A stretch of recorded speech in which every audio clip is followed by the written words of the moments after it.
e compartilhar a tela com vocês.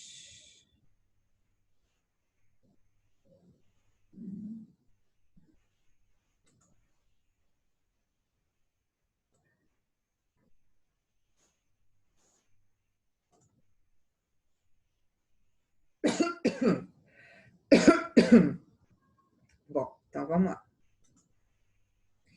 Essa parte é uma parte bem legal, é uma parte assim que ela tem até uma álgebra, uma matemática que é um pouco mais complicada, mas é uma parte legal que é bem aplicada. E uma parte é sobre a qual tem muita fantasia, né?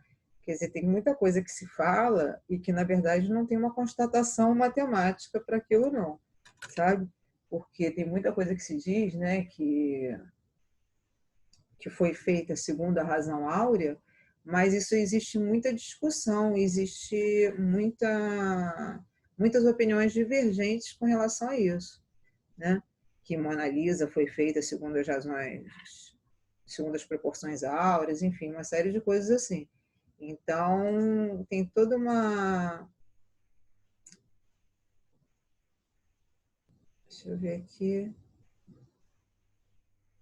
Ah, pois é, eu acho que eu estou vendo aqui o meu vídeo, ele está toda hora interrompendo, né? Na outra aula estava assim também, não sei se é a internet que está lenta, mas, enfim, a outra aula foi o tempo inteiro assim também, ele está tudo interrompido, né? Mas eu acho que isso é problema da internet, não tem muito jeito, não.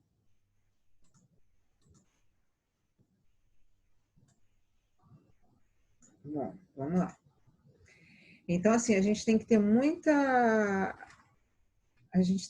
cuidado na hora de estudar isso aqui em relação a esse tipo de coisa, que de repente tudo parece que foi feito segundo a razão áurea e não é verdade. Mas não faz diferença também se foi feito ou se não foi feito, né?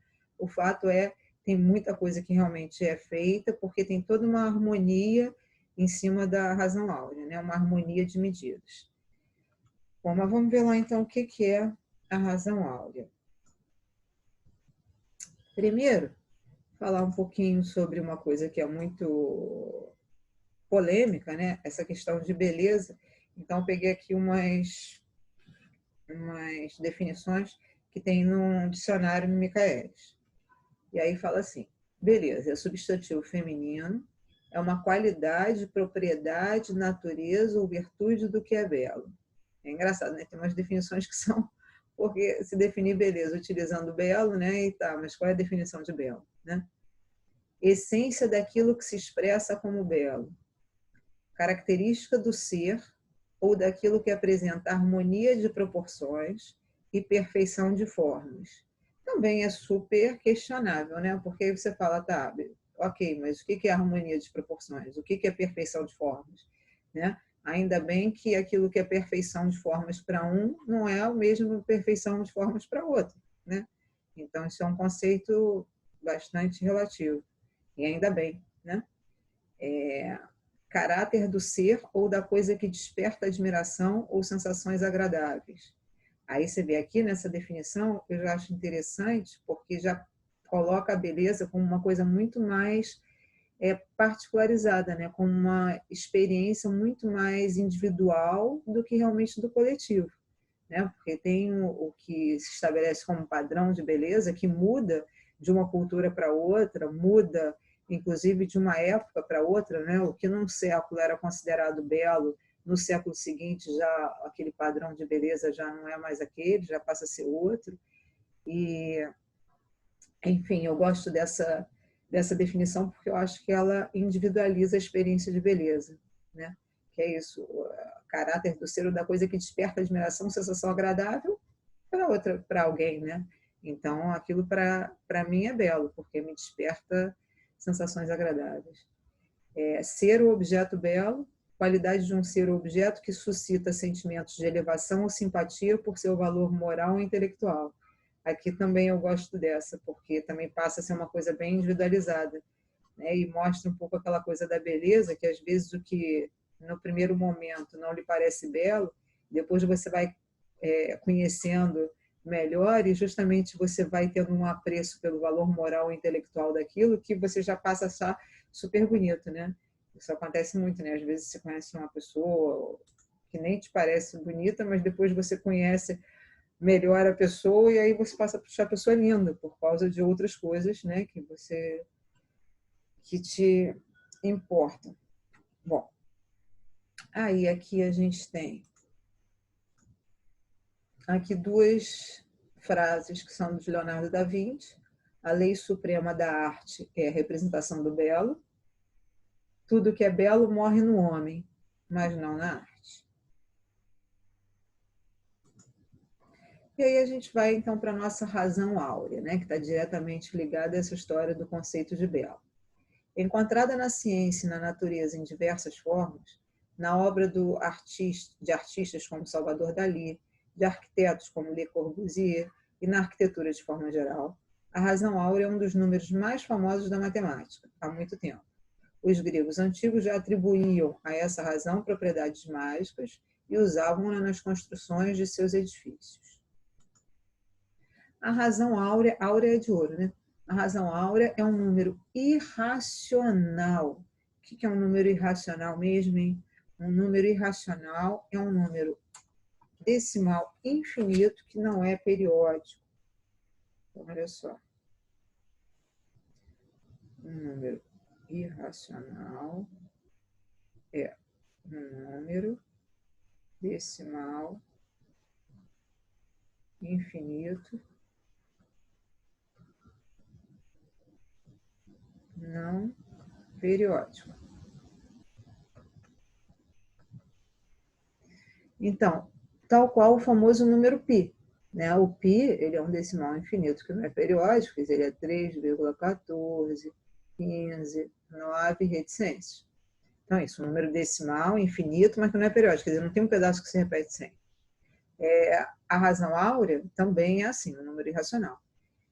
A razão áurea também é denotada pela letra grega φ. Pronunciamos φ, o φ maiúsculo. É assim. E o φ minúsculo, acabou que aqui ficou do mesmo jeito, mas o φ minúsculo...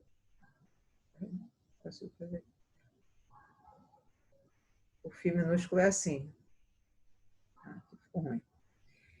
Também é conhecida como número áureo, ou número de ouro, né? Porque áureo é de ouro, razão áurea, seção áurea, proporção de ouro, média e extrema razão, divisão de extrema razão, razão de Fídias e até proporção divina, tal fascínio que esse número exerceu sobre as pessoas. Bom, aí vamos lá, de fato, o que é, né? De onde vem a razão áurea? De onde vem a proporção áurea? A proporção áurea é obtida quando dividimos um segmento de reta em dois segmentos de comprimentos A e B, tais que o segmento maior A, dividido pelo segmento menor B, seja igual ao segmento de reta total dividido pelo segmento maior A. E seu valor é 1,618 reticências, ou, arredondando, 1,618. Como assim? Confuso isso, né? Imagina o seguinte, imagina que a gente tem um segmento de reta.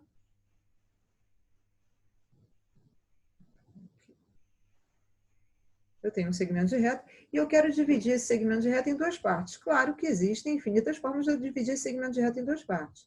Só que disse que tem uma forma que é mais harmônica, de se... Ai, meu Deus.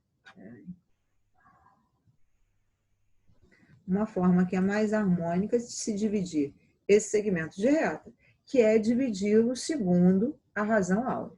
Como é que é dividir-lo segundo a razão áurea? Você dividir aqui de modo que, bom, dividindo um pedaço maior e um pedaço menor. De modo que a razão entre o maior pedaço, que aqui eu estou chamando de A, a razão entre o maior pedaço, que é o A, e o menor pedaço, que é o B, essa razão seja a mesma razão que o segmento inteiro é A mais B. Seja a mesma razão do segmento inteiro A mais B para o maior pedaço, que é o A. Então, quando isso acontece, a gente diz que essa é a melhor divisão feita para esse segmento, quer dizer, é a divisão mais harmônica, é o que a gente chama de divisão áurea. É o que está dizendo aqui, ó. O segmento total, A mais B, está para o maior segmento A assim como o maior segmento, que é o A, está para o menor, que é o B. E para que isso aconteça, essa razão do maior para o menor, ela é 1,618, que é o φ, que é o número áureo. De onde a gente... Bom, até aqui tudo bem. Vou mostrar de onde que aparece esse Não 1,618. Como é que a muito. gente Você acha pode esse valor? repetir tudo isso? Hum? Pode repetir. Eu não entendi muito bem essa relação Eu do também. A está para A mais B, B está para A. Vamos lá. Aqui. Eu quero pegar esse segmento aqui e quero dividi-lo em duas partes, tá? Por exemplo, se eu dividir assim, ó, se eu dividir esse segmento em três partes, só para a gente entender essa história de estar para. Se eu pego esse segmento e divido ele em três partes iguais, e pego uma parte, vou pintar aqui de outra cor, deixa eu pegar aqui uma parte verde, que essa parte verde sejam dois pedaços.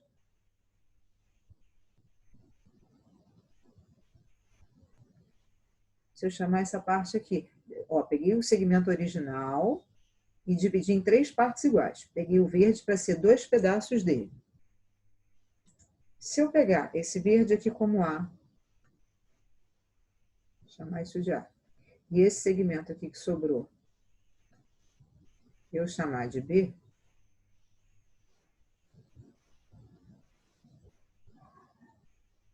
nesse caso, quanto é que vai dar a razão de A para B? Alguém me responde, por favor. O A são essas duas partes, o B é 1. Quanto vai dar a razão do A para o B? Vai dar 2, não é isso? Por quê? O A, ó, tudo começou pegando esse segmento total e dividindo em três partes iguais. Se tudo começou pegando o segmento total e dividindo em três partes iguais, cada partezinha dessa era x. X, x, x. Então, o A é um 2x e o B é um x, porque o A são duas partes e o B é uma. Quando eu faço a razão A sobre B, isso aqui dá 2. Se eu fizer a razão do segmento total, que era o A mais B, para o A, vai dar quanto? O total para o A.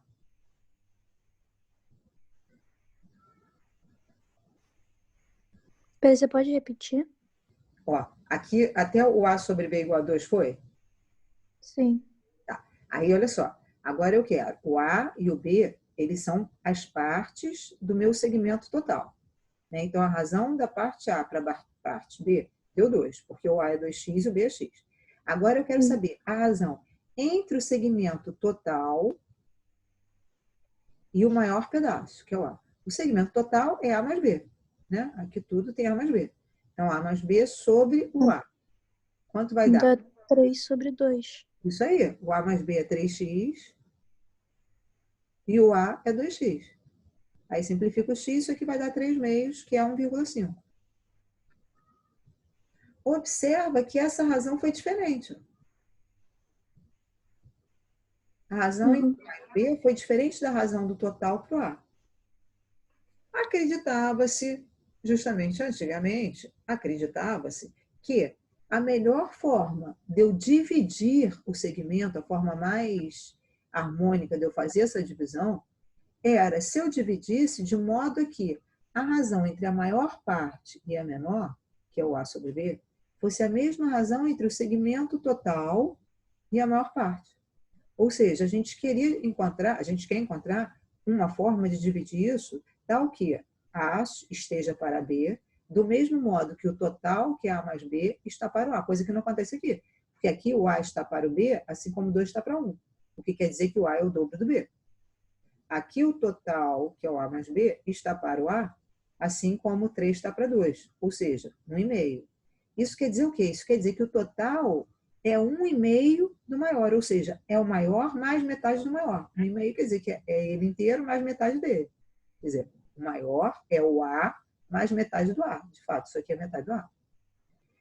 Então, aqui não está acontecendo dessa razão dar igual. A gente quer descobrir como é que, quer dizer, quando é que essa razão dá igual. E no caso, sempre seria esse φ? É. A resposta? É. Sempre vai ser isso. Daqui a pouco eu vou até te mostrar. Obrigada. Nada. Daqui a pouco eu vou te mostrar uma animação, aos poucos vai clareando mais, vocês vão ver. Agora vamos fazer a demonstração disso, ó. Para que a gente possa chegar algebricamente ao número φ, vamos considerar o nosso segmento original, nosso segmento total, valendo 1, para as contas ficarem mais fáceis. E aí o que a gente quer? A gente quer dividir esse segmento total aqui, que vale 1, em duas partes. Uma parte que eu chamei de x, consequentemente, a outra parte vai ser 1 menos x, porque o total é 1 e esse pedaço é x. Então, outro pedaço vai ser 1 menos x. Só que para a gente descobrir essa proporção de ouro, a gente quer o quê? A gente quer que o total esteja para o maior segmento. Quem é o segmento total aí? Me diz. 1. 1. Esteja para o maior segmento. Quanto é que vale o maior segmento das duas partes? X. X. Então, eu quero que o segmento total, que é 1, esteja para o maior segmento das duas partes, que é x, assim como o maior segmento das duas partes, que é o x, esteja para o menor segmento das duas partes, que é o menos x. Isso aqui é o que lá no outro slide a gente escreveu como A mais B, que era o total. No outro slide, ó, esse total aqui, a gente tinha chamado de A mais B. Esse segmento maior, a gente tinha chamado de A. E o outro de B. Aí a gente tinha dito que a gente queria que o maior pedaço, que é o A, estivesse para o menor pedaço, que é o B, assim como o total, que era o A mais B, estivesse para o maior, que é o A. Isso que a gente escreveu no passado. Agora, a gente está substituindo A mais B por 1, para ficar mais fácil, ao invés de ficar cheio de letra. E aí, esse pedaço maior é x, então o que sobrou é 1 menos x. Então, fica o todo, que é 1, está para o maior, que é x, assim como o maior, que é x, está para o menor, que é 1 menos x. Até aqui, tudo bem? Sim. Então, vou resolver essa equação. Para eu resolver essa equação, eu vou fazer produto cruzado. Vou fazer produto cruzado aqui. Então, vai ficar x vezes x dá x ao quadrado igual 1 vezes 1 menos x vai dar 1 menos x. Que é uma equação do segundo grau. Então, vou ter que resolver essa equação do segundo grau. Vou passar 1 menos x para o primeiro membro. Vai ficar x ao quadrado mais x menos 1 igual a 0. Vou resolver isso. Vou achar o delta. Lembra? O delta, deixa eu escrever aqui em outra cor. O delta. Lembrando aqui a forma. O delta é b ao quadrado menos 4ac. E aí, para eu achar o x, a gente faz menos b mais ou menos raiz do delta sobre 2a. Então, vamos voltar para lá. Então, vai ficar, o delta vai ser b ao quadrado, b é 1. Então, 1 ao quadrado dá 1 mesmo. Menos 4 vezes o a, que vale 1, né? Porque o a é o coeficiente do x ao quadrado, o b é o coeficiente do x e o seu termo independente. Então, b ao quadrado, ficou 1 ao quadrado dá 1. Menos 4 vezes o a, que é 1, vezes o c, que é menos 1. Aí isso vai dar 1, menos com menos dá mais 4, que vai dar 5. Ai, droga, o delta não deu o quadrado perfeito. Ok, paciência, paciência. Aí o x vai ser menos b. Menos b vai dar menos 1, mais ou menos raiz do delta, vai ficar raiz de 5, sobre 2a, sobre 2. Então, a gente aqui tem dois valores. Um que é menos 1, menos 1, mais raiz de 5, sobre 2. E outro que é menos 1, menos raiz de 5, sobre 2. Só que esse aqui não pode, porque esse aqui é negativo. Eu não posso ter um segmento que seja negativo. Então, isso não serve. Então, só serve o... Vou trocar aqui a ordem. Raiz de 5 menos 1 sobre 2. Tá? Só que isso aqui é o valor do x. Beleza? Só que o que a gente quer, o φ é o quê? O φ é a razão. O φ é o valor dessa razão aqui, 1 sobre x. Então, para eu achar o φ, eu tenho que fazer 1, que é o segmento total, sobre o x que eu encontrei, que é esse número aqui. Raiz de 5 menos 1 sobre 2. Isso é o φ. Aí vamos resolver essa conta feia aqui. Isso aqui é 1, o traço da fração indica a divisão. Para a gente dividir, a gente repete primeiro vezes...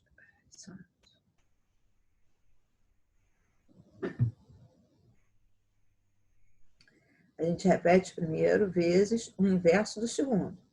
Aí, lá no inverso do segundo, lá no... Oh, meu Deus.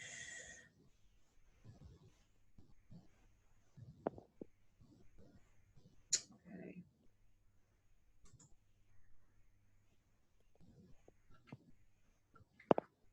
Aí, ó, na hora de fazer aqui o inverso do segundo, vai ter que inverter. Então, vai ficar 2 sobre raiz de 5 menos 1. Que é 1 vezes 2 dá 2 sobre raiz de 5 menos 1.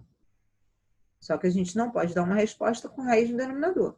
Então, a gente tem que racionalizar. Racionalizar é multiplicar pela mesma expressão com o sinal do meio trocado. Só que para a gente multiplicar, a gente tem que multiplicar em cima e embaixo, para não alterar a fração. Então, ó, vou colocar aqui em outra cor. Primeiro, vê se até aqui quer que repita algum pedaço. Isso é difícil mesmo, tá? E essa parte dessa demonstração vocês não têm que saber.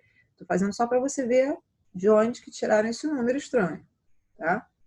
Mas aqui é muito algebrismo mesmo, é complicado. Mas se você não, então você não precisa saber reproduzir isso, fazer isso sozinho. Mas é interessante que você entenda isso tudo que eu estou fazendo. Então, se alguma parte aqui você não entendeu, fala que eu volto. Senão, eu vou continuar. Fala aí se quer que eu volte em algum pedaço. Essa parte do φ é igual a 1 sobre raiz de 5 menos 1. Daí em diante, se você puder repetir, eu não entendi muito bem. Tá. Aqui você entendeu, amor? O 1 sobre raiz de 5 menos 1 sobre 2? Sim, que o raiz de 5 menos 1 sobre 2 é o φ.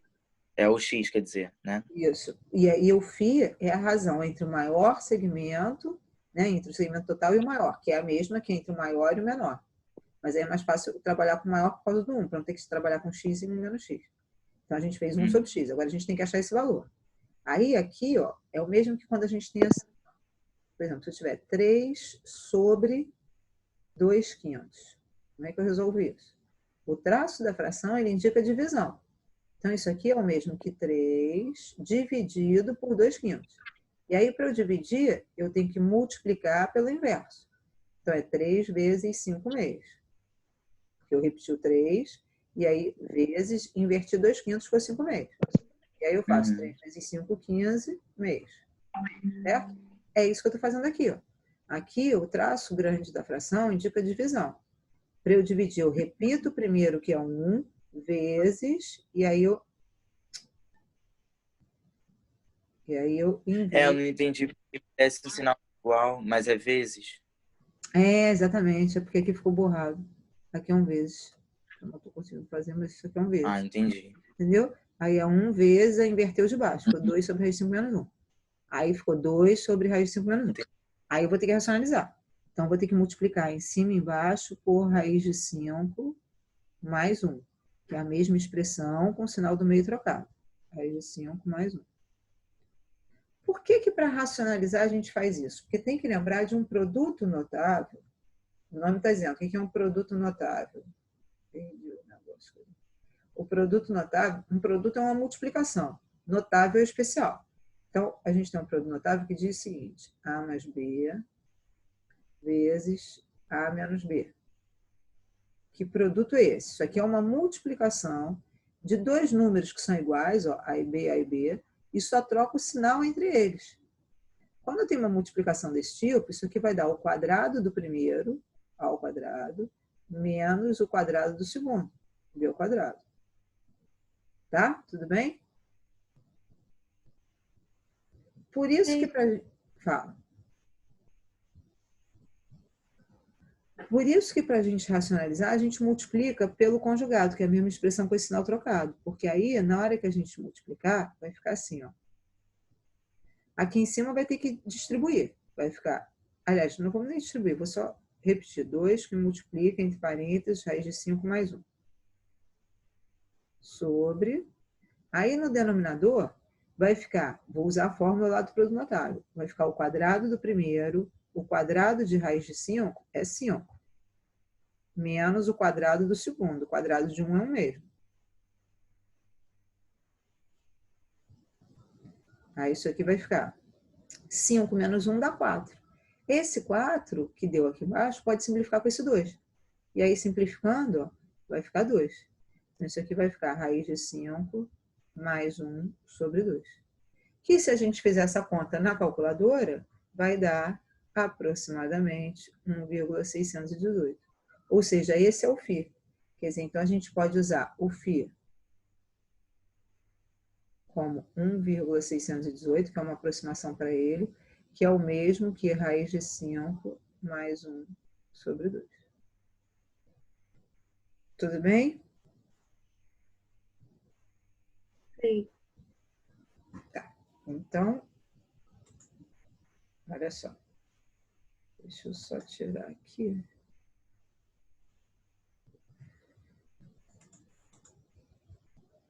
Como é que eu faço agora para tirar essas coisas?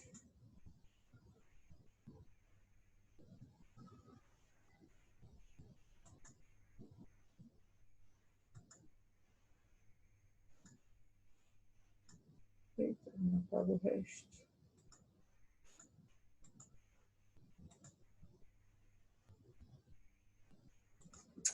Estou conseguindo apagar o resto, mas tudo bem. Depois, na hora que eu for salvar para colocar lá no Moodle para vocês, eu vou tirar isso aqui que eu fiz em caneta, porque aqui embaixo, tá vendo? Tá feito no slide. A medida de AB, que é a medida total, está para a medida de AD, que é o segmento maior, assim como a medida de AD, que é o maior, está para a medida menor, que é o DB. Aí substituiu, ó, que foi o início aqui. Só que aí eu não coloco tudo, eu coloco só a equação e depois já coloco a resposta. Que é essa equação, ó, resolvemos a equação e encontramos 2 raízes. Essa aqui não serve, porque é negativa. E aí vamos usar só essa. Quer dizer, desprezamos a raiz negativa, então essa aqui não serviu. E a gente vai usar só essa aqui. Só que para a gente achar o φ, que é o φ? É 1 sobre isso. Por que 1? Esse 1 é porque o maior segmento aqui vale 1. Por isso que é 1. Então, o φ é a razão entre o segmento total e a maior parte, que é o x. Então, φ é 1 sobre x. Então, ó. Olha lá, o φ é 1 sobre x. Na hora que a gente faz 1 sobre aquele número, aqui que a gente encontrou para o x, aí aqui eu não coloquei o desenvolvimento todo, eu já botei direto a resposta, 1,618. Mas aqui é importante saber que na hora que fez isso, deu raiz de 5 mais 1 sobre 2. Esse é o valor do φ, se a gente não fizer a conta. Se fizer essa conta, vai dar 1,618. Então, φ 1,618, que é raiz de 5 mais 1 sobre 2. Certo? E aí, em cima disso, a gente define o retângulo áureo. E aí, em cima do retângulo áureo, que tem muita... não é fantasia, porque nem tudo é fantasia, mas que tem muitas teorias em cima do retângulo áureo, de que muita coisa é construída em cima do retângulo áureo, que seria a melhor proporção, por exemplo, na hora de você projetar uma janela. Na hora que você vai projetar uma janela, quer dizer, o tamanho da tua janela, você pode fazer esse retângulo aqui com várias medidas diferentes. Disse que é o mais agradável aos olhos é se você projetar segundo um retângulo áureo, né? E aí, o que é o retângulo áureo? O retângulo áureo é uma figura esteticamente agradável. Ele apresenta os seus lados na razão áurea, ou seja, o maior lado, que aqui no caso é horizontal, está para o menor, assim como não, essa razão do maior para o menor é 1,618. Esse retângulo exerceu uma influência muito grande na arquitetura e na pintura. Detalhe, ó, aqui nesse retângulo, o retângulo é isso aqui, é o ABCD, esse retângulo total. Depois eu vou te explicar o porquê desse EF aqui. A gente usa isso para construir o nosso retângulo. Mas o nosso retângulo áureo, quer dizer, a nossa janela é o ABCD. Aí, construção do retângulo áureo. Inicialmente, vamos construir um quadrado cuja medida do lado seja uma unidade de comprimento. Então, esse quadrado aqui tem 1 no lado. Unindo o ponto médio do lado AB Então, aqui, ó, lado AB, ponto médio, está aqui no meio. Com o ponto médio do lado DC, aqui, obtemos dois retângulos congruentes. Claro, né, isso é um quadrado. Se eu dividir esse quadrado aqui ao meio, eu vou ficar com dois retângulos congruentes. Isso aqui, a gente pegou o quadrado, pegou o ponto médio desse lado, o ponto médio desse, dividiu o quadrado em dois retângulos congruentes. Prolongamos o lado AB, que é o lado horizontal, do quadrado, e traçamos uma das diagonais do segundo retângulo conforme o modelo ao lado. Então, ó, o que a gente fez? Pegou essa base aqui, prolongou, e traçou essa diagonal aqui do retângulo. Agora, com o compasso, eu quero transportar essa medida, EC, para esse lado. Ou seja, com a ponta seca do compasso em E, a abertura no C, a gente faz um arco aqui, ó, transporta para lá. Com a ponta seca do compasso no vértice inferior esquerdo do segundo retângulo, quer dizer, em E, abertura igual à medida da diagonal, traçamos um arco do vértice direito superior do retângulo ao prolongamento do lado AB. Aí fica assim, ó, tá vendo? A ponta do compasso aqui, essa abertura, a gente traça um arco. Quer dizer, quando a gente fez isso, a gente está fazendo o quê? A gente pegou essa medida e transportou para cá, né? Porque se traçou esse arco, a medida EG é igual à medida EC. Isso todo mundo enxerga isso. Isso aqui que a gente fez... Kit. Fala, querido. Então, não entendi por quê. Tipo, fazer isso. Desculpa, linda, não ouvi. Qual é o propósito de fazer isso no compasso? Ah, pois é. Na hora que a gente terminar a construção, aí eu vou demonstrar algebricamente que isso realmente deu lá o φ. Okay. Tá? Aí você vai entender por que a gente fez isso do compasso. Tá bom? O Kit, Tá. para colocar então o compasso no ponto E ou Isso. no ponto B? Não, não é. A ponta do compasso em E e com a abertura EC. Aqui no vértice inferior esquerdo, quer dizer, a ponta seca do compasso em E. E a abertura EC. Tá? Ok, obrigada. Nada. Aí, partindo do ponto de interseção do arco com o segmento da base, traçamos o segmento EF paralelo ao lado AD. Prolongamos o lado... Deixa eu botar o desenho que é mais fácil da gente enxergar. Ó, quer dizer, o que a gente faz? Quando a gente descobre o ponto G, na verdade, a gente faz o quê? A gente sobe uma perpendicular por ele e prolonga esse lado aqui. Porque com isso, a gente fica com esse retângulo total aqui, AGHD, que é o tal do nosso retângulo áureo. Então, a gente precisou do ponto G para quê? Para descobrir aonde termina o retângulo. Então, meu retângulo termina aqui. Esse é o retângulo áureo. Eu vou te mostrar aqui. Quer dizer, esse retângulo final, aqui as letras estão erradas, A, E, F, B, não é A, E, F, B, deixa eu só...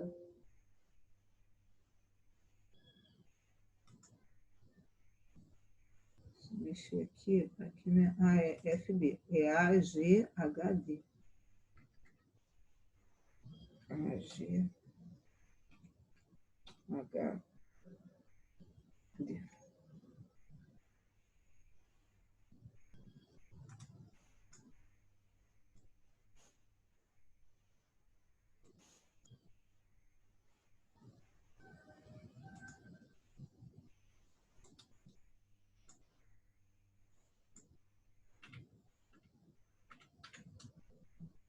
Quando ele dá uma travada aqui. Ó, aqui, esse retângulo aqui, AGHD, tem os lados na razão 1,618. Ou seja, esse lado aqui horizontal, que é maior, ele é um pouco mais do que esse aqui e mais a metade dele. Entende o que quer dizer ser 1,618 do outro? Se fosse 1,5 do outro, quer dizer, quando eu digo assim, que um pedaço é 1,5 do outro, quer dizer o quê? Que é o outro mais metade do outro, né? É ele mais metade dele. 1,618 é um pouco mais do que 1,5. Então, quer dizer que esse lado horizontal é um pouco mais do que 1,5 desse. Ou seja, é esse lado GH, se eu pegar esse lado GH e deitar aqui, mais metade dele e mais um pouquinho. É isso, que é C na razão 1,618. Mas aí vem, respondendo lá a tua pergunta, tá, mas por que a gente fez isso? Quer dizer, como é que eu demonstro que esse lado aqui, dividido por esse, dá 1,618? Bom, vamos primeiro encontrar a medida desse lado aqui. A gente começou desenhando esse retângulo com esse lado aqui 1, vou colocar aqui outra cor.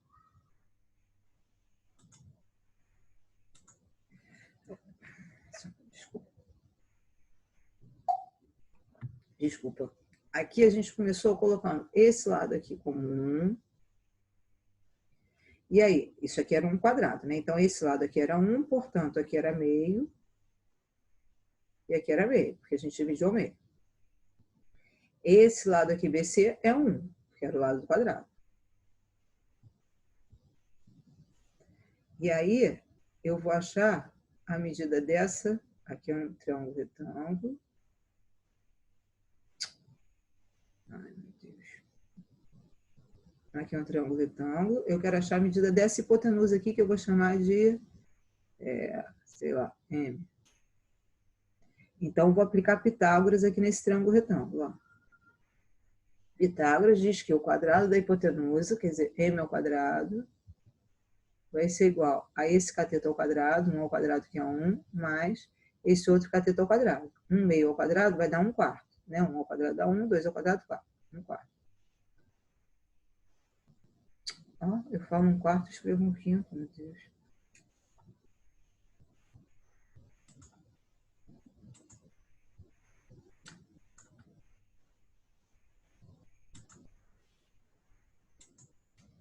Então, 1 mais 1/4. Eu já estava aqui pensando quanto que ia dar essa conta.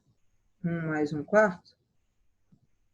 Tirei MMC, vai ficar 4 mais 1, 5. Por isso que eu botei 5 lá, porque eu já estava pensando no resultado dessa conta. 5/4. Então, M ao quadrado é 5/4. Então, o M vai ser raiz quadrada de 5/4. Raiz quadrada de 5/4 vai dar raiz de 5 sobre 2. Porque raiz de 4 é 2. Então, essa hipotenusa aqui é a raiz de 5 sobre 2.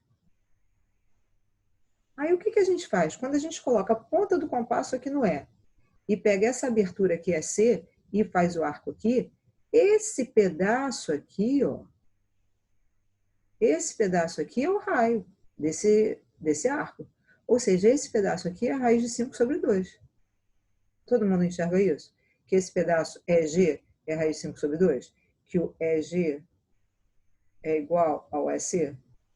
Né? Porque foi ponta do compasso aqui e abertura no C. Quer dizer, visualiza, a gente pegou o compasso lá no E e colocou lá para o C e desceu. Então, esse tamanho EC, deixa eu ver aqui, tá, para me ver aqui.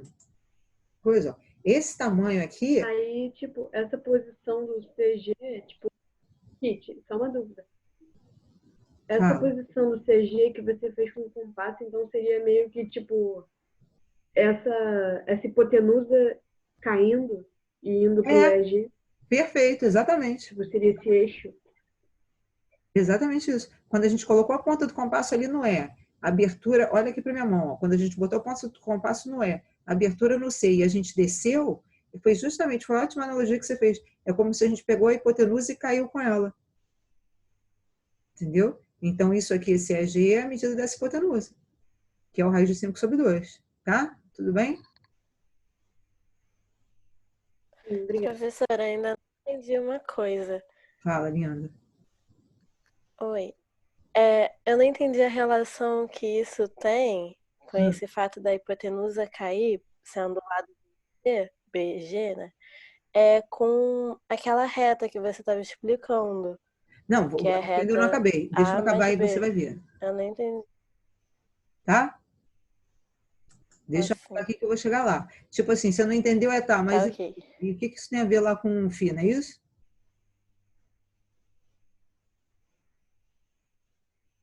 Isso.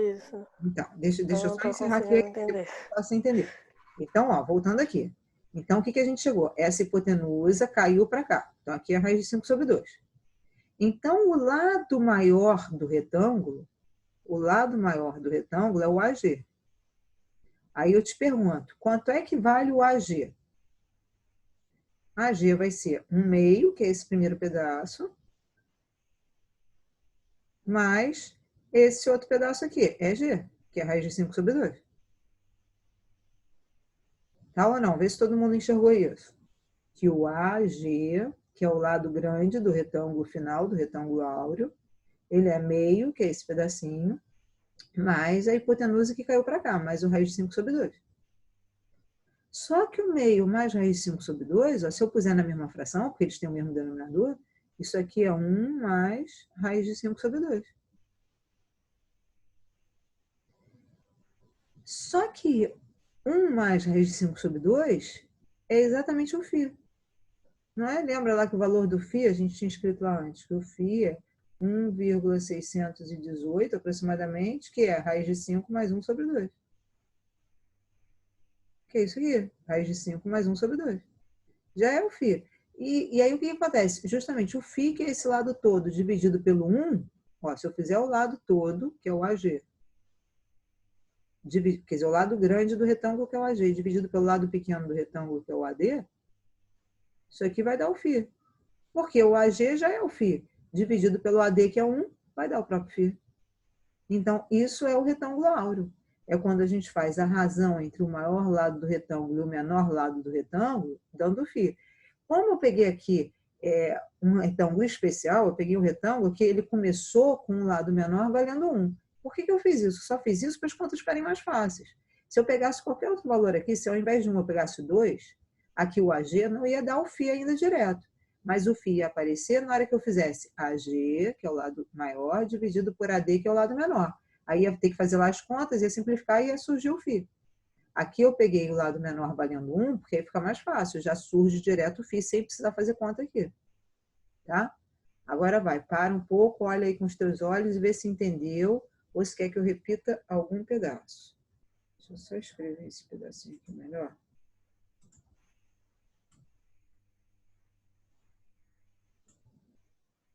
Bota o conserto aqui para ficar mais bonitinho. Vai olhando aí com o teu olho, vê se você quer que eu repita algum pedaço.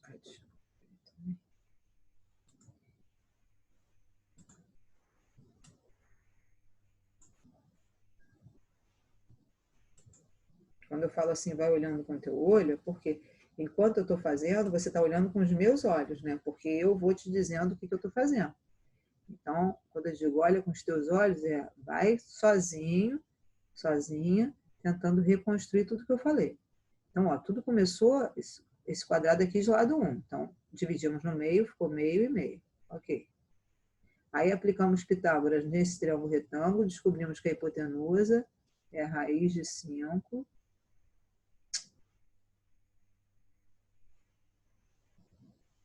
Raiz de 5 sobre 2. Aí a gente pegou essa hipotenusa, desceu, caiu com ela para cá. Quando a gente caiu com ela para cá, esse tamanho todo é aquela hipotenusa. Então, esse tamanho todo é o raiz de 5 sobre 2. Então, ó, se o AE é meio, quer dizer, o lado todo é o AG. O AG é o AE mais o EG. Né? O AG, que é o lado todo, é o AE mais o EG. Aí, justamente, o AE é meio, que eu fiz aqui. Mais o EG é a raiz de 5 sobre 2. Aí está com o mesmo denominador, a gente pode juntar. Aí isso já é direto φ. Então, esse lado AG já deu o φ. Então, o lado maior dividido pelo lado menor, que é 1, vai ser o próprio φ. Isso é o retângulo áureo. É o retângulo onde? É o retângulo no qual o quociente do maior lado para o menor lado dá o φ, que é 1,618, que é a raiz de 5 mais 1 sobre 2. Vai lá, alguma pergunta?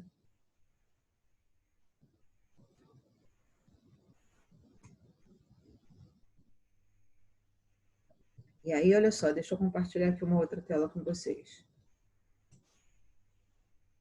Vou fazer isso aqui.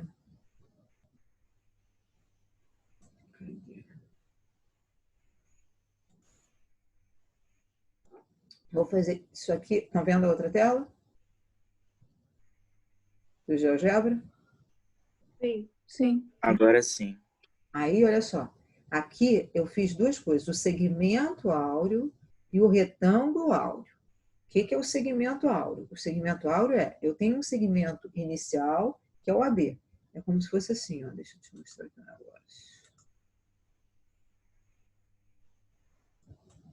Isso aqui é a janela de construção. É como se eu não quisesse mostrar. Cadê o X?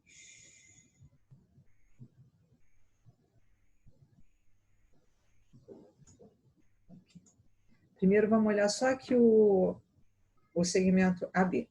A situação é a seguinte, eu começo com o segmento AB, como se eu te falasse assim, olha só, eu tenho esse segmento AB aqui, que pode ser do tamanho que eu quiser. Eu posso aumentar, eu posso diminuir esse segmento AB. Tá? Eu tenho aqui um segmento AB qualquer. Aí o que eu te falo? Eu falo assim, olha só, eu quero que você descubra onde tem que ser o ponto X para que a gente tenha a divisão áurea nesse segmento.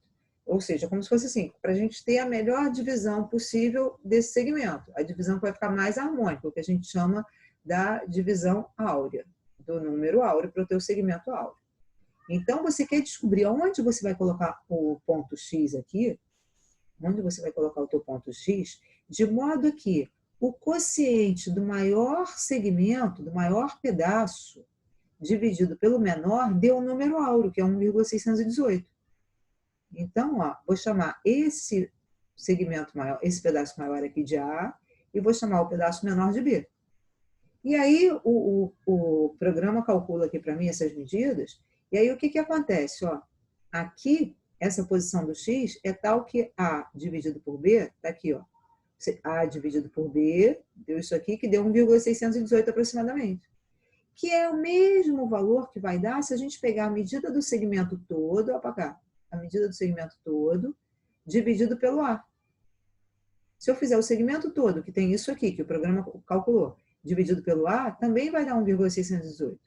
Então, esse é o segmento áureo, quer dizer, essa é a posição que eu tenho que escolher para o meu ponto X. Observa, vou mudar o tamanho do segmento. Observa que na hora que eu mudar o tamanho do segmento, ele vai mudar a posição do X, porque o programa está calculando qual tem que ser a posição do X para que aconteça isso. Para que o segmento, o pedaço maior dividido pelo menor, seja igual ao total dividido pelo maior. Então, se eu aumentar aqui o tamanho, tá vendo? Aumento aqui o tamanho, o X também muda de lugar. Por quê? Porque o programa está calculando qual tem que ser o lugar dele para que o pedaço maior dividido pelo menor seja igual ao total dividido pelo maior. Aqui, ó, o A dividido pelo B e o total dividido pelo A. Certo? Então, ó, se eu fizer aqui o segmento pequenininho, ele calcula lá. Observa que essa medida é tal que esse pedaço maior é 1,618 do outro. O que é esse 1,618 do outro? Quer dizer que esse pedaço maior é o menor mais a metade do menor mais um pouquinho de nada. Porque se fosse 1,5, seria o B mais meio B, o A. Mas não é, é um pouquinho mais do que 1,5. Então, o A é o B, se eu pegar esse B e transportar para cá, vai dar o B mais metade do B mais um pouquinho, que é 1,618. Entendeu? Isso é o meu segmento áureo. O mesmo aqui a gente vai fazer com retângulo áureo. O que é o retângulo áureo? É um retângulo no qual a divisão do valor do maior lado, o maior lado é o M, que é isso tudo aqui. Deixa eu só tirar aqui. Tirar aquele segmento dali.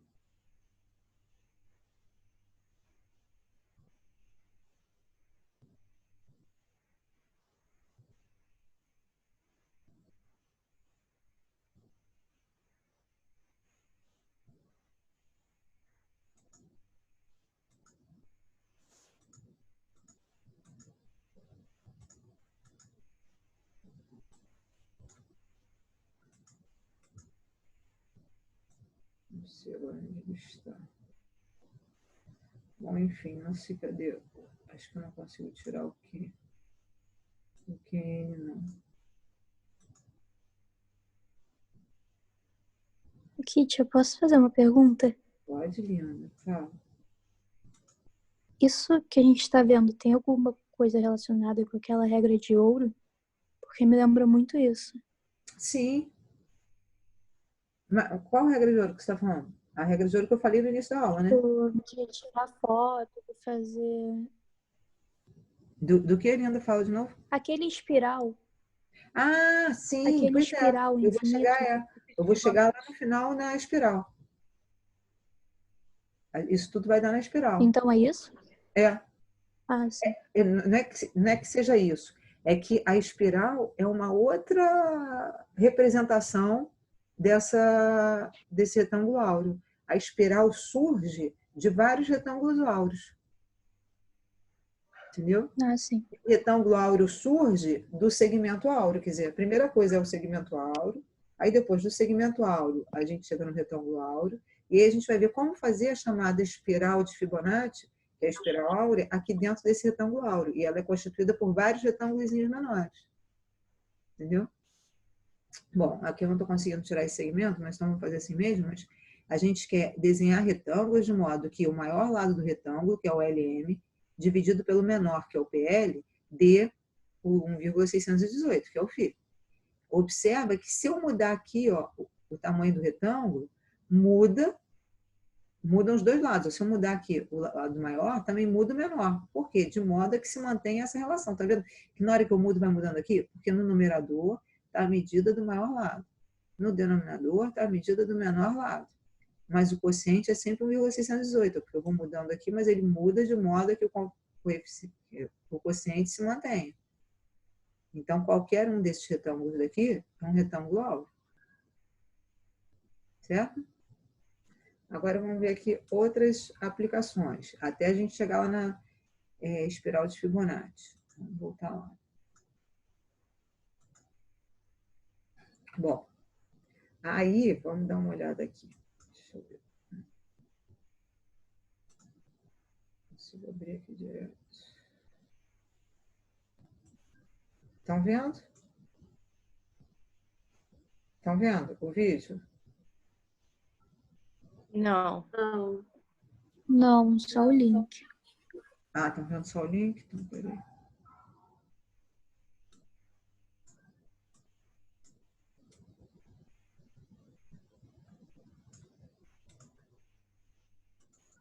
Era assim, né? Sim. Então, olha só esse vídeo.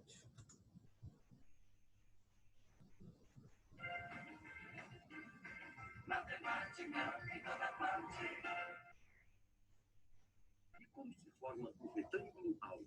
Basta ter em mãos uma régua e um compasso. O primeiro passo é construir um quadrado A, B, C, D. Prolongamos a base do quadrado na direção CD. Com a ponta seca do compasso centrada no ponto médio F da base do quadrado, traçamos um arco de abertura igual à diagonal FB do retângulo obtido da metade do quadrado, até encontrar o prolongamento da base. Viu o que a gente acabou de fazer? A gente acabou de descer justamente com aquela hipotenusa. Do quadrado no ponto G. Traçamos a perpendicular HG e pronto. Eis aqui um retângulo áureo. Um minuto, tá vendo o que a gente fez aqui? Exatamente essa parte. Da metade do B do retângulo. Olha lá. Ali a gente traçou aquela hipotenusa. Agora, com o compasso, a gente está justamente descendo a hipotenusa. Da metade do quadrado, até encontrar o prolongamento da base do quadrado no ponto G. Aí, por aí, a gente fecha o retângulo. Perpendicular HG e pronto. Eis aqui um retângulo áureo. Tá, agora, deixa eu te mostrar aqui um outro vídeo, que é o vídeo de um rapaz que eu nem conhecia, mas eu achei o vídeo bem interessante porque ele é designer. Então, ele já dá uma outra conotação a isso tudo, que é com o olhar de um designer, né? Então, não estou querendo fazer propaganda dele não, viu? Porque eu nem sei quem é essa pessoa, mas é porque ele é um designer gráfico, tá vendo? Especialista em criação de identidade de marca. Aí, eu achei interessante mostrar por causa disso. Deixa eu compartilhar aqui a tela.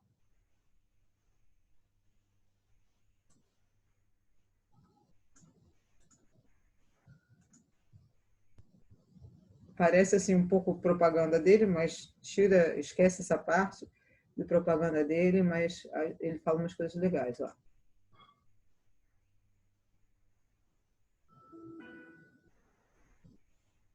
aí, galera, beleza? Meu nome é Walter Matos e já que você pediu, eu vou falar um pouco sobre proporção áurea. Recentemente foram publicados 3 artigos que viralizaram aí na internet e todos falam sobre o grande mito da proporção áurea. Inclusive, eles citam o Mário Livy, o autor do livro Razão Áurea e a História de Phi, que por acaso é um livro muito bom e talvez o mais completo que eu conheço sobre o assunto. Não é um livro de design, mas é muito interessante e eu, inclusive, indico ele lá na biblioteca do meu site, que se você não conhecia, está conhecendo agora. Eu não sou autoridade nenhuma no assunto e o que eu vou deixar aqui é apenas a minha opinião, mas de qualquer forma eu fico lisonjeado e agradeço aqueles que entraram em contato comigo, até porque se não fossem vocês eu não estaria aqui gravando esse vídeo. Eu não preciso entrar em detalhes sobre a história da proporção áurea, até porque já existem muitas referências sobre isso, mas apenas para fazer uma introdução rápida e de maneira fácil de entender, é o seguinte. Suponha que eu tenha 2 linhas, A e B, e eu crio uma terceira linha, C, que é do mesmo tamanho que as linhas A e B juntas. Se eu dividir A por B, eu tenho um valor X, correto?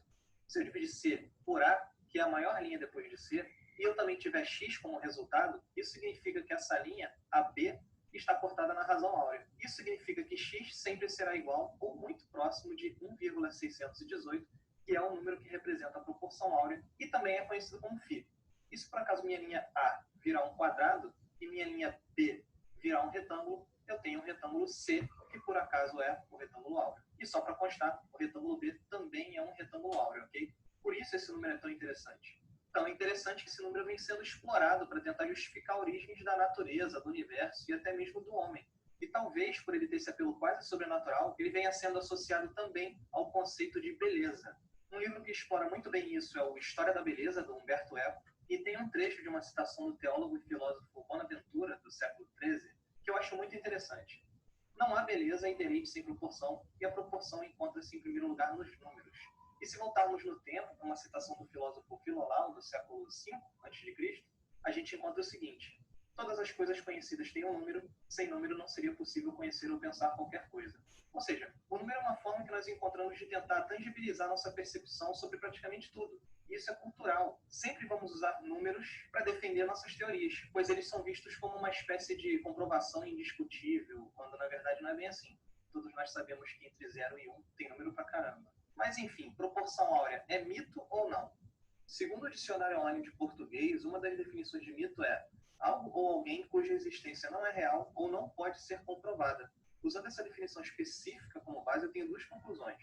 1. Se levarmos em consideração que o número áureo tem poderes mágicos e é um número que pode explicar a origem do universo, da natureza e do homem, a gente pode considerar que isso é mito a partir do momento que não temos comprovação científica sobre essa afirmação, pelo menos até onde eu sei.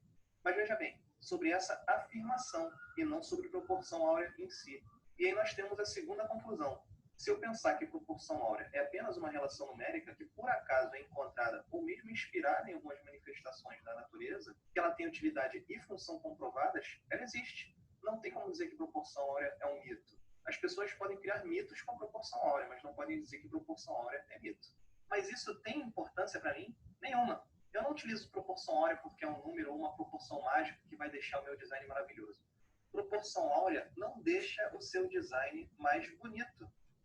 Eu uso porque acho toda a história por trás desse número, no mínimo, muito interessante, mas principalmente porque acredito na proporção áurea como técnica, como suporte para uma linha de raciocínio e de criação. Se você entrar no meu portfólio online hoje, vai encontrar 7 projetos e desses 7, apenas 2 usam proporção áurea. O projeto Cefai, por exemplo, que por ser um curso de enfermagem me fez achar pertinente, me inspirar na proporção áurea para defender isso como conceito. E eu aproveitei esse conceito como base para uma construção geométrica do símbolo. Só isso. E o Projeto Aires, que é uma empresa de consultoria ambiental, onde eu, por acaso, também decidi me inspirar na proporção áurea para criar uma solução visual. Repara como, nesse caso, o uso do retângulo áureo está bem óbvio, até porque é o retângulo que dá forma ao símbolo. Mas no caso do Cefai, o uso do retângulo é muito subjetivo. Se eu não quisesse trabalhar com retângulo, eu não trabalhava. Poderia usar apenas o número, multiplicando cada círculo por 1,618. O retângulo, nesse caso, foi usado apenas porque eu quis trabalhar direto com proporções e não quis usar números. Eu noto que isso também causa muita confusão, então apenas para deixar claro, proporção áurea não é retângulo áureo. O retângulo áureo é apenas uma das formas de você usar proporção áurea. E por mais que ela possa ser encontrada muitas vezes de forma randômica, e muita gente acabe abusando disso e inventando proporção áurea em tudo quanto é canto, isso não tira a credibilidade dela como técnica. E não significa que as pessoas não façam um bom uso da proporção áurea. Ela é sim muito útil e pode te ajudar a projetar, mas claro, sem a obrigação de fazer seu design funcionar ou mesmo de ser bonito. Ter função não é o mesmo que fazer funcionar. Se proporção áurea não fosse importante, ela não seria uma das técnicas de composição mais usadas, principalmente em cartazes de cinema, que são mídias que precisam agradar praticamente o mundo inteiro. Eu não posso afirmar que o criador desse cartaz usou proporção áurea, mas eu certamente não estou inserindo retângulo áureo de forma aleatória e tampouco distorcendo a imagem para ela se encaixar dentro da composição que eu quero. Seria uma coincidência? Não sei, mas eu acho pouquíssimo provável que seja. E se você for um designer que nunca usou proporção áurea na vida, não fica preocupado. Você não precisa de proporção áurea para se tornar um designer melhor. Mas é bom que você saiba do que se trata. É isso, pessoal. Espero que você tenha gostado desse vídeo e que eu tenha deixado clara a minha opinião. Bom, então achei interessante para vocês verem como realmente tem muita coisa no design que usa proporção áurea. E aí vocês observem que lá, nos desenhos que ele mostra lá na elaboração das marcas, tem tinha um bocado de vezes, cadê que não está aparecendo aqui no mouse? Tinha um monte de coisas.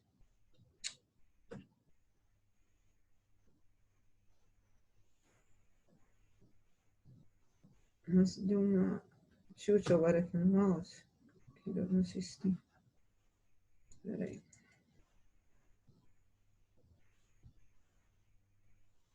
Que apareceram um monte de coisas justamente entrando a espiral de Fibonacci. E observe que apareceram várias vezes também esse símbolo, que é o famoso pentagrama. O que é o pentagrama? Se a gente tem um pentágono, penta de 5, né? Então, pentágono regular, então onde a gente tem 5 lados iguais, aí tem aqui o pentágono regular, ó, A, B, C, D. Se a gente traçar as diagonais desse pentágono, então, ó, aqui por D, eu traço 2 diagonais. Aqui por E, eu traço as 2 diagonais. Por C, eu traço as 2 diagonais. Por B, eu traço as 2 diagonais. A gente fica aqui, ó, com o que a gente chama de um pentagrama. E o que isso tem a ver com razão áurea? Olha só que interessante. O ponto de interseção entre as 2 diagonais divide cada uma delas na razão áurea. Olha só que coisa interessante. Se eu pegar aqui, fiz aqui, ó. Olha lá. Se eu pegar a interseção dessa diagonal SC com essa diagonal DA, esse ponto F divide as diagonais na razão áurea. Ou seja, se eu pegar a medida do maior segmento, que é o FC, dividido pelo menor, que é o EF, vai dar o φ. Ou se eu pegar FAF dividido por FD, também vai dar o φ. Olha só que viagem. AF, que é o maior dessa diagonal, dividido por FD, que é o menor, é igual ao maior da outra diagonal. E que ainda é também igual ao que a gente faz lá com o segmento áureo. Deixa eu só fazer aqui. Aqui, isso tudo não vem lá do segmento áureo, isso é o segmento total. Aí divido ele em 2 partes, parte maior A, parte menor B. E aí a gente tem que o segmento total, que é A mais B, está para a maior parte que é A, assim como a maior parte que é A está para B. A gente tem isso. Aqui nesse pentagrama, isso vai funcionar. Olha lá, a maior parte, que é o AF, está para a menor parte, que é o FD, assim como a diagonal inteira, que é a AD, está para a maior parte, que é a F. Isso acontece em todas as diagonais. Se eu pegar nessa diagonal aqui, é C, eu vou ter a diagonal completa, que é SC, está para a maior parte, que é FC, assim como a maior parte, que é FC, está para EF, que é a menor parte. E mais, essa razão aqui vai ser o φ, vai ser 1,618. Olha só que viagem. Então, quer dizer, isso aparece no pentagrama. E aí, vem, para a gente poder chegar em espiral de Fibonacci, vem a sequência de Fibonacci. Fibonacci era um matemático, né? E o que tem de especial na sequência de Fibonacci? A sequência de Fibonacci é uma sequência que começa por 1, e aí, quer dizer, ela é definida como os 2 primeiros elementos da sequência são 1, e depois cada elemento seguinte é a soma dos 2 anteriores. Então a gente começa, ó, deixa eu ver aqui. A gente começa com os 2 primeiros são 1. Agora, para achar os seguintes, a gente vai somando os 2 anteriores. Então, eu faço 1 mais 1, 2. Aí, para achar o próximo, eu somo os 2 anteriores. 1 mais 2, 3. Para achar o próximo, eu somo os 2 anteriores. 2 mais 3, 5. E assim vai. Ó. 2 mais 3, 5. Agora eu faço 3 e 5, 8. 5 e 8, 13. 8 e 3, 21. 13 com 21, 34. E assim vai. Essa é a famosa sequência de Fibonacci. E o que ela tem de especial? Olha só que viagem. Bom, primeiro, antes, essa sequência tem uma característica especial chamada recursividade. O que é recursividade? Uma coisa recursiva é uma coisa que recorre aos anteriores para definir os demais. Então, tem uma recursividade aqui que é o quê? Cada termo é a soma dos dois anteriores. Então, eu recorro a valores anteriores para definir os seguintes. Quer dizer, a recursividade é o primeiro termo somado com o segundo, resulta o terceiro. Ou seja, o terceiro é o primeiro mais o segundo. O quarto é o segundo mais o terceiro. O quinto é o terceiro mais o quarto, e assim sucessivamente. Aí você está perguntando, tá, ok, mas o que essa sequência de Fibonacci tem a ver com o φ? Olha só o que acontece. Quando a gente pega nessa sequência, eu vou escrever aqui de novo a sequência. A sequência começou com 1 e 1, aí depois 2, que é a soma, depois 3, 5, 3 e 5, 8, 5 e 8, 13, 8 e 13, 21, 21 com 13, 34, 34 com 21 vai dar 55, aí 34 com 55 vai dar 89, depois 144, depois 233, e assim vai. Olha só que viagem. Quando a gente pega dois termos consecutivos da sequência de Fibonacci e divide o maior pelo menor, a razão se aproxima do φ. Como assim se aproxima do φ? Quanto mais para frente eu pegar esses números, quer dizer, quanto maiores forem os números, mais próximo do φ vai estar essa razão. Então, por exemplo, se eu pego aqui no início, ó, 5 dividido por 3, 1,666. Está perto, mas não está tão perto. Mas aí, se ao invés de 5 dividido por 3, eu pegar 8 dividido por 5, já vai dar mais perto. Se eu fizer 8 dividido por 5, isso aqui dá 8 por 5, vai dar 1, 30, isso dá 1,6 cravado. Ó, já está mais perto de 1,618 do que estava esse. Aí faz 13 dividido por 8, não fiz aqui. Se eu fizer aqui, ó, 13 dividido por 8, deixa eu ver quanto é que dá. A calculadora. 13 dividido para 8 vai dar 1,625. Ó, já está mais perto. Tá vendo? Tá mais perto dele. Aí, se eu fizer 21 dividido... Ah, não vou escrever porque já está lá. 21 dividido por 13, são os dois próximos. 1,615, tá vendo? 34 dividido por 21 eu não pus, já peguei logo mais para frente. 233 dividido por 144. 1,628. E assim vai. Quanto mais para frente eu pegar os números, tipo, o próximo vai ser a soma desses dois. É 377. É 377. Se eu fizer 377 dividido por 233, mesma coisa, vai dar o φ. E assim vai. Fala, alguém ia perguntar? Fala, Liana. Então, eu não entendi muito bem, porque quando você começou a falar sobre isso, de quanto mais perto, assim, tipo, quanto maior essa razão entre os números, tipo, mais longe, assim, da sequência, mais perto vai estar do φ. Só que, assim, olha, 8 sobre 5 deu 600. Tá mais aí o perto 13 do que o sobre 13 sobre 8, né? Exatamente. Tipo, não tem uma regra, tipo, porque seria decrescente. Uhum, você tem toda a razão. Mas o que acontece na verdade? Isso aqui, formalmente, a gente define assim: o limite de dois termos AN dividido pelo AN menos 1, que é o anterior, quando N tende a infinito, isso dá o φ. O que quer dizer isso? Isso quer dizer o seguinte: quando a gente está aqui no início, os valores estão oscilando, essa distância está oscilando. Você falou com toda razão. Aqui, o 8 dividido por 5, na verdade, ele está mais perto do que o 13 dividido por 8. Perfeito. Só que, quando eu pego valores muito grandes, ou seja, a partir de um determinado ponto aqui muito grande, quer dizer, quando o n está tendendo ao infinito, ou seja, quando a gente pega valores muito grandes, aí vai ficando cada vez mais próximo do φ.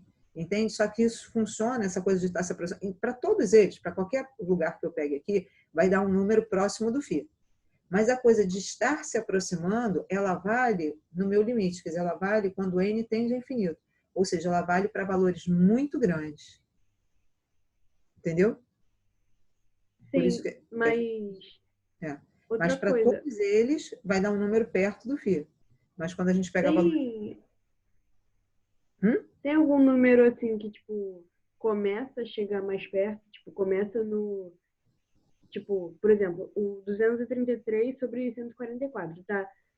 1,618, assim, cravado. Só que tem outros números do φ.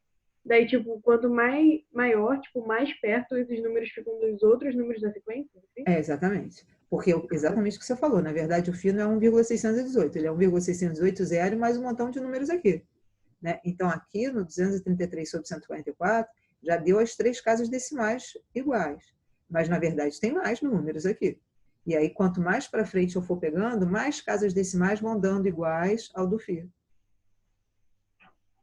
Entendeu? Entendi. Obrigada. Nada, linda. Aí, que finalmente, isso tudo para a gente cair na espiral de Fibonacci. O que é a espiral de Fibonacci? A espiral de Fibonacci aparece, que aparecia toda hora naquele vídeo lá daquele design, ela aparece quando construímos uma série de quadrados cujos lados são os números da sequência de Fibonacci. Por isso que ela é chamada espiral de Fibonacci. Aí, como assim? Eu vou construir quadrados cujos lados são os números da sequência de Fibonacci. Ou seja, eu construo um quadradinho de lado 1, depois outro quadradinho de lado 1, outro de lado 2, outro de lado 3, outro de lado 5, outro de lado 8, de lado 13 e assim vai. Só que a gente vai organizando esses quadrados de modo que na hora que a gente liga alguns vértices, eles vão formando a espiral de Fibonacci. E também é possível construí-lo a partir da regra da proporção áurea. Em outras palavras, a espiral pode ser formada pela colagem de arcos de um quarto de círculo em quadrados cujos lados diminuem em razão do φ. Seguindo essa razão, obtemos. Quer dizer, olha só. O que aconteceu? Aqui, eu começo com 2 quadradinhos, ó, de lado 1. Aí, depois desses 2 quadradinhos... Deixa eu fazer isso aqui. Compartilhar aqui uma tela com... Aqui com a câmera. Para a gente construindo...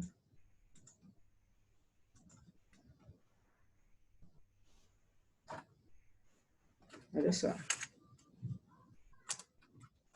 Vou construir sem régua mesmo, para ser mais rápido. Vou começar aqui, eu vou fazer um quadradinho, por isso que eu falei que se tivesse folha quadriculada era legal. Peguei aqui um quadradinho de lado 1, quadradinho só desse. Agora eu pego aqui outro quadradinho de lado 1, do lado dele, porque a sequência de Fibonacci é 1, 1, né? Começou com 1. Depois o próximo termo é 2. Então vou pegar um quadradinho de lado 2. Um quadradinho de lado 2 pode ser aqui, ó. 2, pegou os dois lados do quadrado, e faz um quadradinho aqui para cima. Quadradinho de lado 2. Esse vermelho aqui, deixa eu escrever aqui a sequência Fibonacci aqui em cima, ó. 1, aí veio o 2. Agora vem o 3. Que é 1 mais 2. Aí eu vou desenhar um quadradinho de lado 3, encaixando aqui do lado. Deixa eu ver se isso não é. Aqui, eu encaixo um quadradinho de lado 3. Agora, o próximo termo da sequência de Fibonacci é o 2 e 3, 5. Então, agora eu vou fazer um quadradinho de lado 5. O quadradinho de lado 5 vai encaixar aqui embaixo, ó. Tá vendo que o lado dele é 5? Porque pegou 3 desse quadrado, mais 2 que estava aqui. Então, boto 5 quadradinhos aqui para baixo. 5 para cá. O quadradinho de lado 5. Agora, o próximo termo lá da sequência de Fibonacci é o 3 e 5, 8. Então, vou pegar um quadradinho de lado 8. O quadradinho de lado 8 vai estar aqui, ó. Percebe que aqui tem 8? Porque tem 5 desse quadrado, mais 1 desse, mais 2 desse. Então, 3, 6, 8.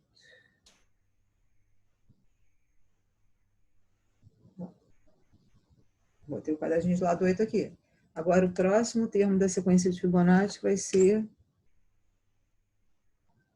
Eu perdi a coisa aqui. Vai ser 8 e 5, 13. Então, o quadradinho de lado 13, para ele ter 13, eu vou encaixar ele aqui, ó.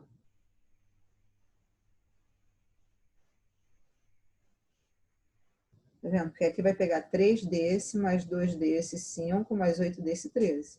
Aí vai acabar pegando os números aqui, mas tudo bem. 3, 6, 9, 12, 13. 3, 6, 9, 12, 13. Aqui tá... Ué, contei errado, nem em algum lugar, né? Não poderia colocar esse de 13 para baixo? 12, 13. Pois é, deixa eu te explicar o que vai acontecer. Na hora que eu ligar a espiral, você vai entender. Porque aí, de onde vem a minha espiral? Por isso que eu fui o tempo todo aqui pensando para dar certo. De onde vem a minha espiral? A espiral, eu vou começar a ligar os vértices dos quadrados, mas de forma a fazer a minha espiral. Então, ó, eu vou partir daqui, desse vérticezinho do primeiro, aí eu faço um arco aqui. Na verdade, isso aqui eu deveria estar fazendo com um compasso. Eu deveria estar fazendo. Só que aqui, como é muito pequeno... Ai, perdão. Aqui, como é muito pequeno, não vai dar para...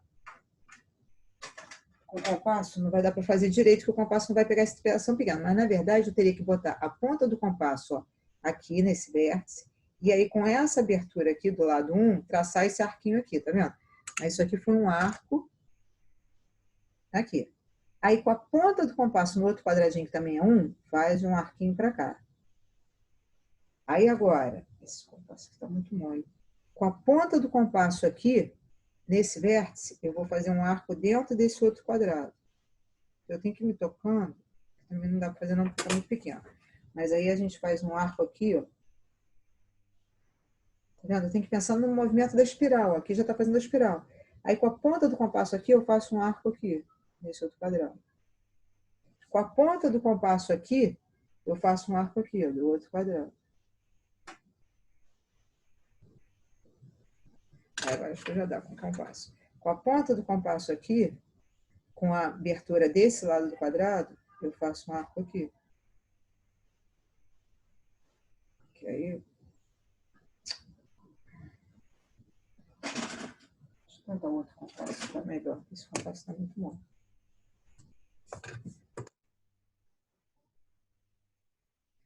A ponta do compasso aqui. Esse está melhor, tá vendo? Aí faço um arco aqui. Tá vendo? Tá fazendo a minha espiral. Agora, com a ponta do compasso aqui, com essa medida do lado desse quadrado, eu faço um outro arco aqui.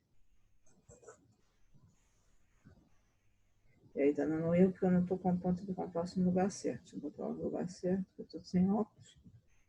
Pus ela certinho aqui no vértice, certo? Tem que dar certinho. Tá certinho. Tá vendo? E assim continua. Aí agora eu continuaria para onde? Porque não vai caber aqui no meu papel. Mas agora eu continuaria, ó, eu parei aqui no 13. Aí, 8 com 13 dá 21. Então, o próximo número aqui dessa sequência é o 21. Onde vai estar o quadrado de lado 21? Ele tem que estar aqui para poder continuar a minha espiral. E esse 21 nada mais é do que essa soma aqui, ó. Se você pegar essa soma aqui e contar, você vai ver que tem 21 quadradinhos aqui. Por quê? Tem 13 daqui desse lado, desse quadrado, mais 3 desse, 13 com 3, 16, mais 5 desse, 21. Então, se eu puser, porque não vai caber, porque aqui só dá 3, 6, 9, 10, 11, 12, sei lá. 12, mas se eu tivesse mais para lá, ou se eu tivesse feito isso numa outra posição, eu ia ter o outro quadradinho de lado 21 para cá. E aí a minha espiral ia continuar aqui, ó. Aqui, com a ponta do compasso aqui, deixa eu ver, que não vai caber muito, só para mostrar. Com a ponta do compasso aqui, com essa abertura de 21, eu ia traçar para lá, tá vendo? Aí continua a minha espiral para lá. A espiral veio para cá. Aí a minha espiral tem que continuar, então ela tem que continuar para onde? Para cá. Então o próximo quadradinho, que seria 13 com 21, 35, 34, vai estar aqui embaixo, para a espiral poder continuar para cá. E o lado de 34 é o quê? É esse lado daqui mais esse. Aí ia continuar aqui para baixo. Aí a espiral veio para cá. Aí para a espiral continuar, tem que estar para... Não está aparecendo aqui minha mão. Aí a minha espiral ó, veio aqui para baixo. Para a minha espiral continuar, ela tem que subir. Então o outro quadrado vai estar aqui nessa parte de cá, cujo lado seria 34, 55. Quer dizer, tem um quadradão de lado 55 que estaria na parte de cá. Assim a gente gera, isso é a nossa espiral de Fibonacci. Entendeu? Essa é a espiral de Fibonacci. Tudo bem até aqui? Depois era legal vocês tentarem fazer isso com calma. mas olhando essa parte do vídeo, num papel quadriculado, que claro que eu sei que nem todo mundo tem, obviamente, né? Nem todo mundo vai ter um papel quadriculado em casa. Se a gente estivesse na sala, eu hoje teria levado o papel quadriculado e distribuído para todo mundo, entendeu? Eu sempre faço isso na aula, eu distribuo para todo mundo o papel quadriculado para a gente construir na aula. Essa espiral de Fibonacci, porque ela é bem legal isso, porque ela é recurso para muita coisa dentro do desenho, que fica bonitinha, colocar a espiral de Fibonacci, entendeu? Tudo bem? Posso voltar lá? Sim. Vou voltar lá no PowerPoint. Não sei o que está acontecendo com o mouse, que na hora que eu volto aqui, ele não funciona.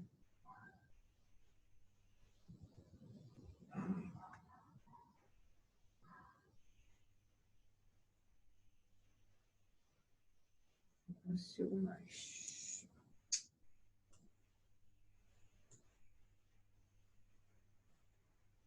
Agora voltou. Tá.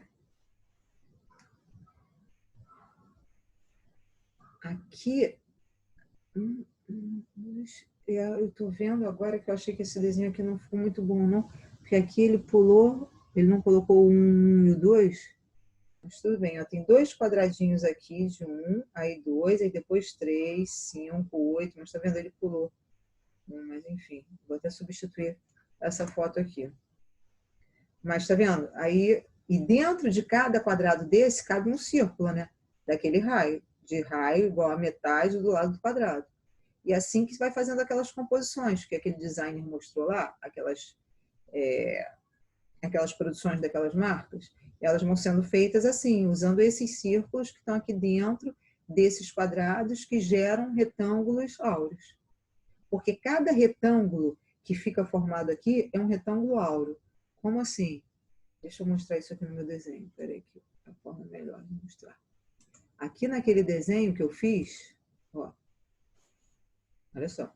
Nesse desenho aqui que eu fiz, esse desenho foi feito a partir de quadrados. Só que juntando, vai formando os retângulos. Tipo, ó, tudo começou nesses 2 quadradinhos pequenos e esse quadrado aqui. Foi o quadrado de 1, 1 e 2. Aí esse retângulo aqui, ó, tá vendo? Que aqui fica um retângulo. Esse retângulo é áureo. Aí eu botei outro quadrado aqui do lado. Quando eu boto outro quadrado aqui do lado, esse retângulo aqui, que ficou aqui no meio, esse retângulo de cá, é áureo. Aí eu encaixo outro quadrado aqui embaixo. Esse retângulo de cá é áureo. Olha só que maneiro. Então, esse retângulo aqui que está aqui na vertical é áureo. Aí eu encaixo um quadrado aqui do lado. Esse retângulo que fica aqui na horizontal é áureo.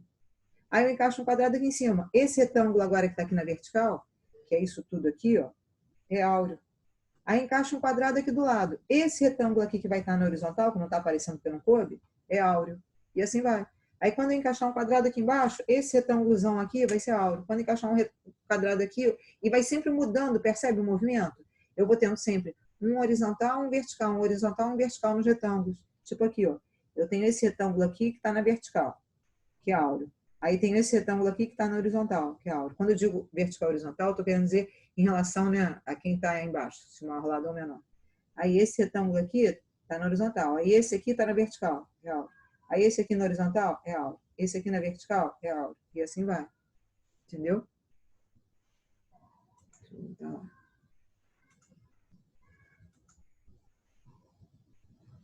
Kit, Fala, querida.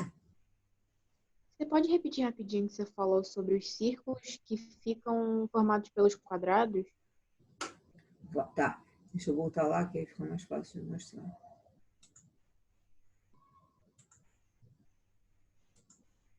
O que acontece aqui, ó? Se cada um desses daqui é um quadrado, eu consigo aqui dentro dele fazer um círculo cujo raio vai ser a metade do lado do quadrado. Então, por exemplo, se eu pegar aqui o centro desse quadrado, onde que é o centro dele? Esse quadrado tem lado 8. Então, se eu pegar 4 e 4, quer dizer, aqui, ó, eu tenho um centro dele que é como se fosse 4 com 4. Se eu centrar aqui e pegar esse raio aqui de 4, eu vou ter um círculo inscrito nesse quadrado. Quer dizer, eu vou ter um círculo bonitinho aqui dentro. Tá. Bonitinho aqui dentro. E assim vai. Se eu pegar esse outro quadrado aqui, esse quadrado aqui teve quanto? 13. Então, 13 vai ser 6,5. Se eu pegar 6 quadradinhos e meio para cá e 6 quadradinhos e meio para cá, para achar o centro, vai ser mais ou menos aqui, mas aqui vai dar uma imprecisão, né? Mas tudo bem. Se eu pegar isso aqui e pegar aqui, ó, isso aqui como raio, que é metade do lado, que seria o 6,5, eu vou ter um círculo aqui inscrito nele.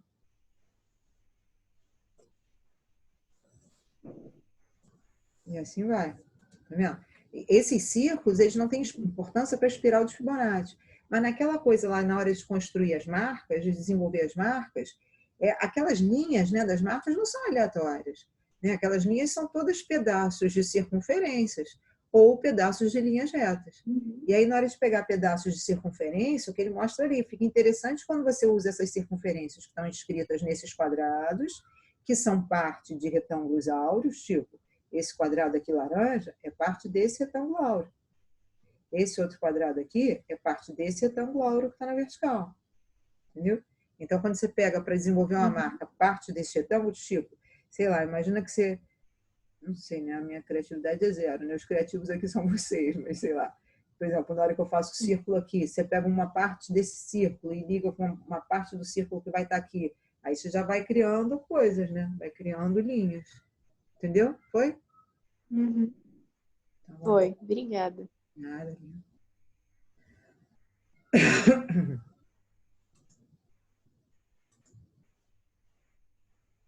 Aí quando volta para cá, que ele dá uma travada.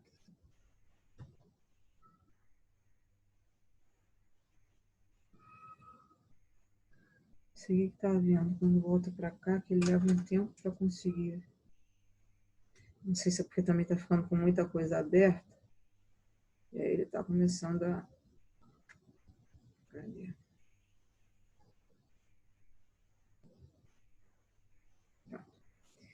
Então, aí a espiral, aí mostrando aqui, ó, tá vendo?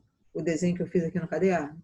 Como é que tudo começou? Um quadradinho de lado 1, outro quadradinho de lado 1, aí um quadradinho de lado 2, aí quadradinho de lado 3, porque esse 3 aqui, na verdade, é... Ó, esse 3, ele é 2 daqui mais um daqui, 3. Aí 3 e 2, 5. Então, quadrado do lado do 5 aqui, que vai ser esse 5 é o quê? É 3 daqui mais 2 daqui. Aí deu o quadrado do lado 5. Aí depois 5 mais 3, 8. Aí o quadrado do lado 8 aqui. Esse 8 é o quê? É 5 desse pedaço mais 3 desse pedaço. Aí o próximo vai ser um de lado 8 e 5, 13. Mas aí você fica na dúvida, onde que você vai encaixar o quadrado de lado 13? Aqui não dá 13, porque aqui só tem 8. Então, você pode encaixar, poderia encaixar o quadrado de lado 13. Tá ruim de escrever, desculpa, mas o quadrado de lado 13 aqui embaixo ou o quadrado de lado 13 aqui em cima. Só que aí você tem que pensar, se o teu objetivo é fazer espiral de Fibonacci, para onde a espiral está indo. Para a gente fazer a espiral de Fibonacci aqui, ó, ela vai ter que começar aqui. Aí você fez um arco aqui, um arco aqui, um arco aqui. É impossível fazer isso com a caneta aqui. Mas um arco aqui, aí esse arco veio para cá. Aí esse daqui, ele veio para lá. Se ele veio para lá, o meu quadrado não pode estar aqui embaixo, de 13. Então, o meu quadrado de lado 13 tem que estar aqui para cima, para ele poder continuar para lá, entendeu?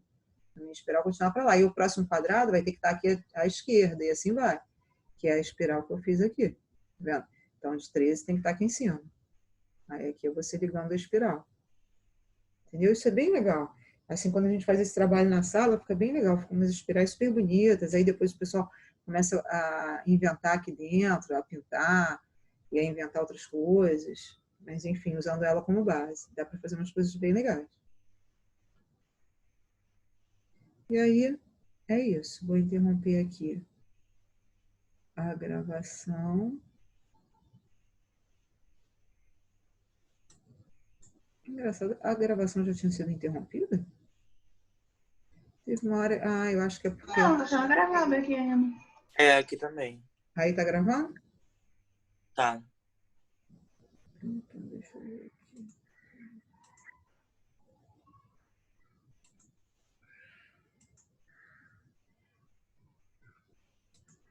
Não... Engraçado, porque para mim sumiu o botão